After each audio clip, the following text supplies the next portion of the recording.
Kimberly Washburn, Curator of Education at the Florence County Museum. Welcome to August's Family Day at Home.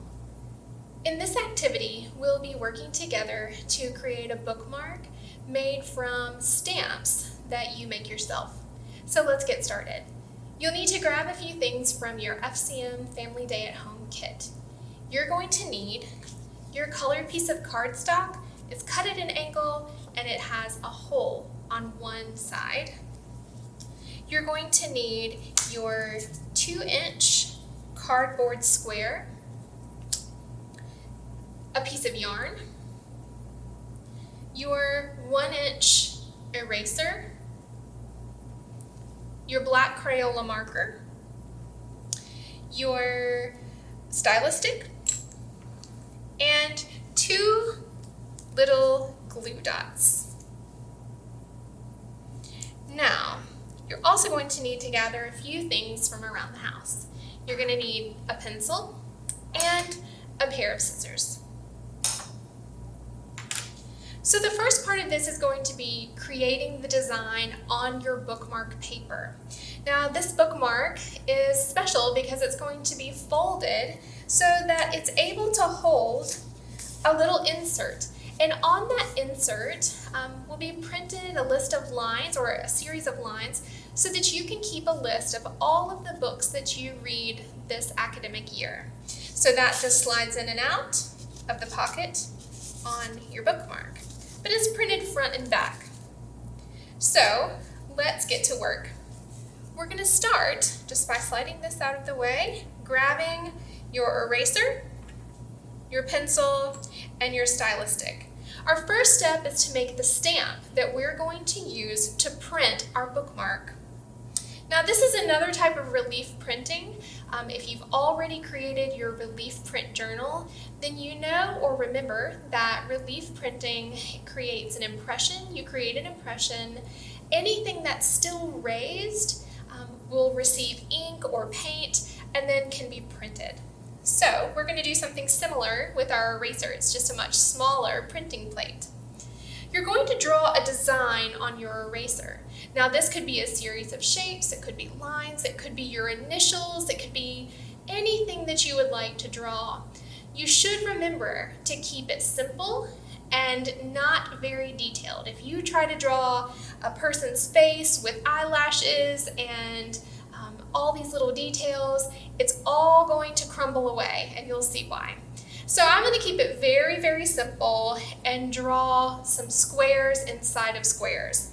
I already have a nice square outline to start with, so the shape of my square eraser will be my first square, and then I'm going to draw with my pencil a square inside of that one. Doesn't have to be perfect, but I'm trying to be accurate. So that's a square inside of a square. It's a little lopsided, but that's okay. All right, and then I'm going to draw one more square inside of that. So I'm just going to turn my eraser. I'm not pressing very hard with my pencil. I'm just trying to get a sketch to work from. So now I have my design drawn onto my eraser and I'm ready to create those impressions or indentations. You need to grab that stylus stick that's in your bag and we're going to just go over those lines back and forth gently. You don't want to press very hard. This is not like the styrofoam that we used in the relief print journal. This is a little bit more delicate, so you just want to apply kind of medium pressure and you're going to just go back and forth over the surface of the eraser and you'll see that it starts to dig out a little channel. So let me show you. I am just going over and I don't have to press very hard. If I press too hard, then my eraser can just kind of crumble in pieces. So I just want to go over it a few times. If it's not quite deep enough, I just kind of blow that eraser dust out of the way and kind of see if it feels like it's deep enough. I think I need to go a little deeper. So I'm just going to go back and forth That looks good. And I'm just going to turn it and do the rest of my lines. So whether you're doing a simple shape design like I'm doing, or a line pattern or initials, it's the same exact process. You're just going back and forth over your lines. You see that eraser dust building up. Get that out of your way so you can tell what you're doing. Tell if it's deep enough. Okay. Keep turning until I have my design completed.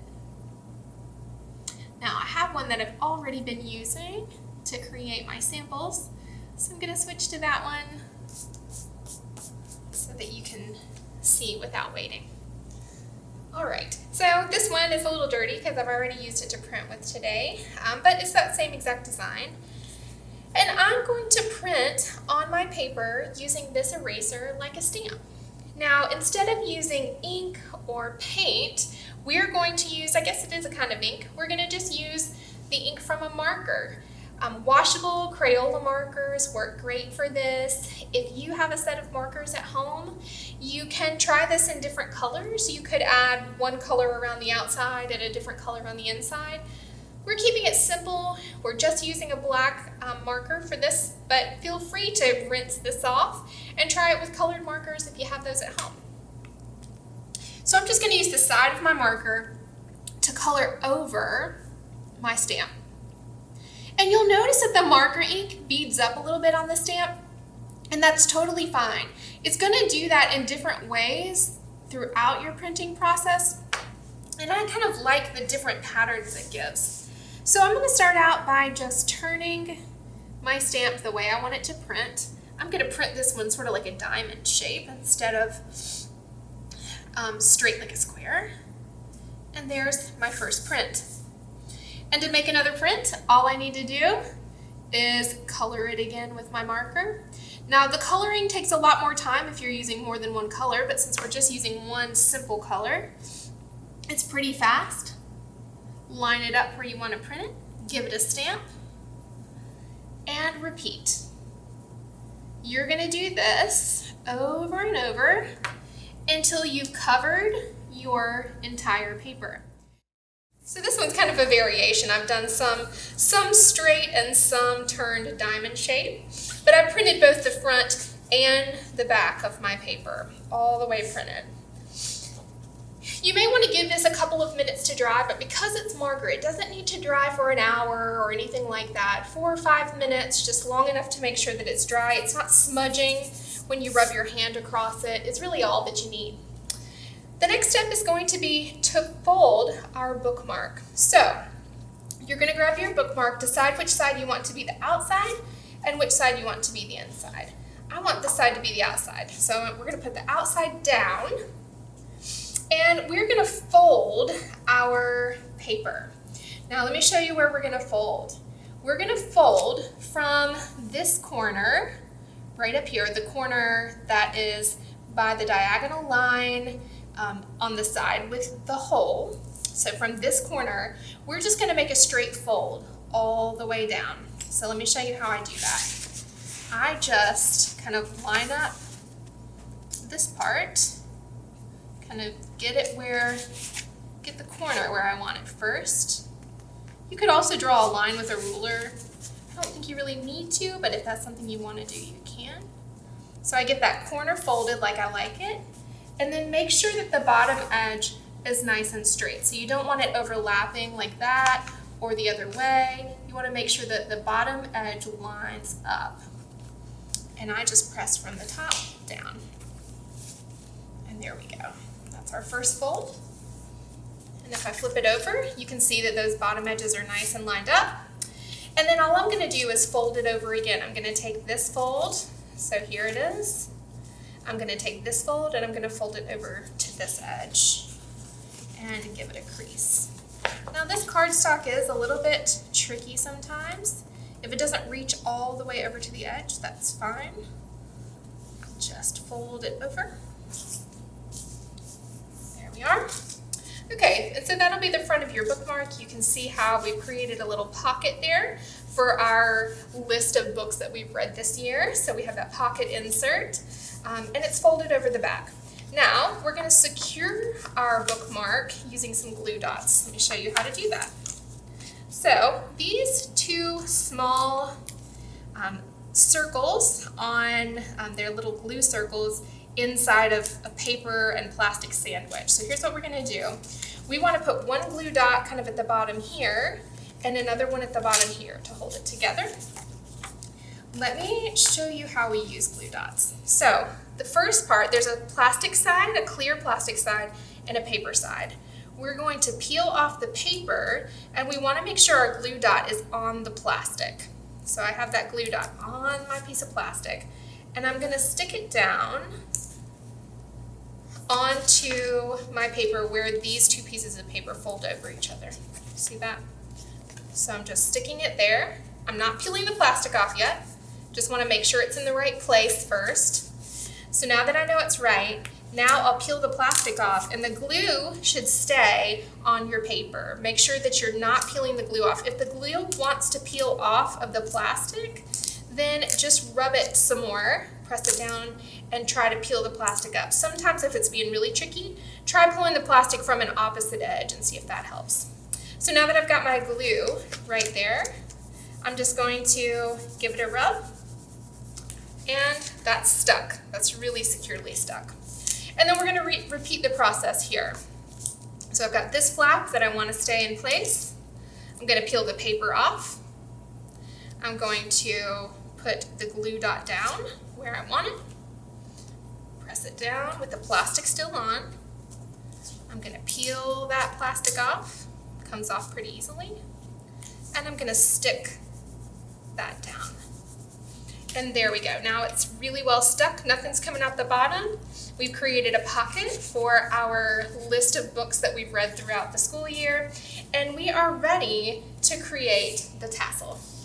The tassel is this part of the bookmark that hangs out of the book when your bookmark is in use, and I think it's one of the most fun parts of a bookmark, so I'm excited to show you how to create a tassel today. You're going to need that 2-inch cardboard square, a piece of yarn, and some scissors.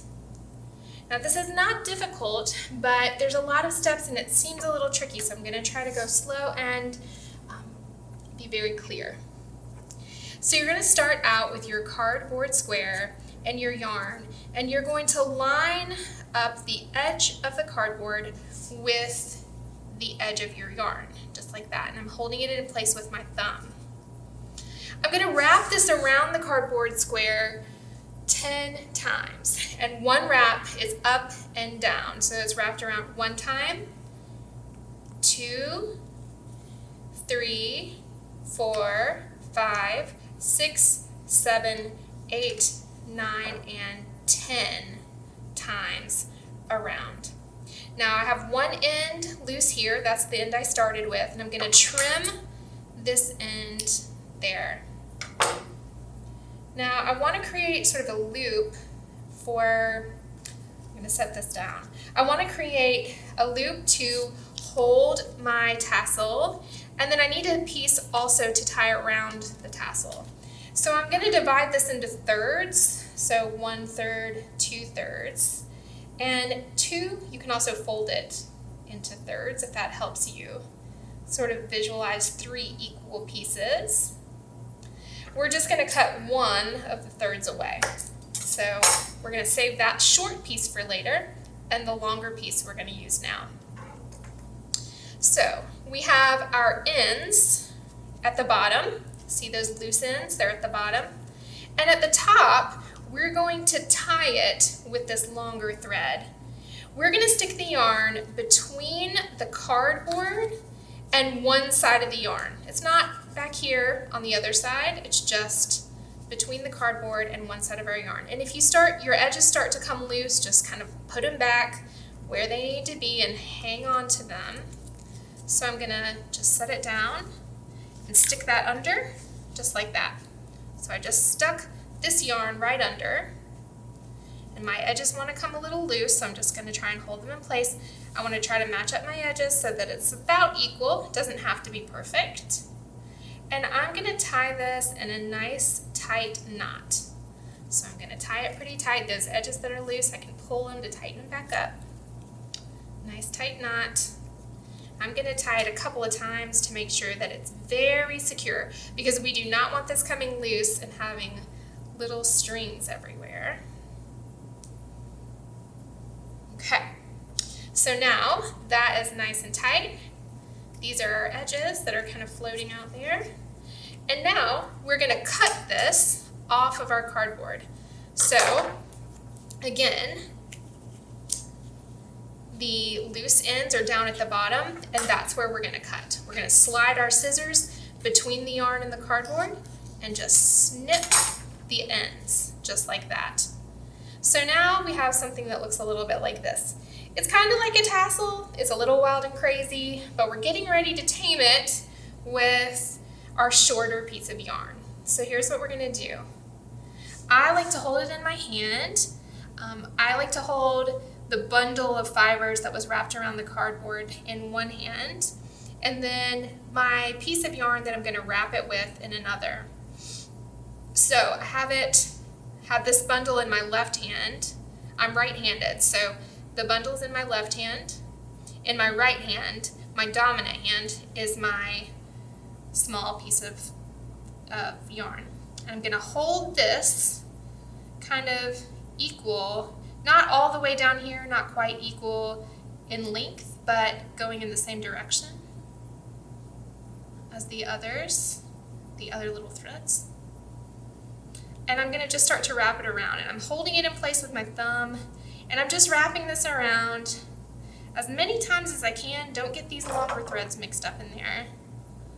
As many times as I can to still have an edge, because I'm going to have to tie this off. And this is my end I started with. I know that it's my end because it's shorter than the others. So I've got the end I started with and the end that I finished wrapping with. And I'm going to tie those in a knot. It's tricky if they're short, but just do your best to tie it as tight as you can. And I like to tie it twice. There we go. Pull tight.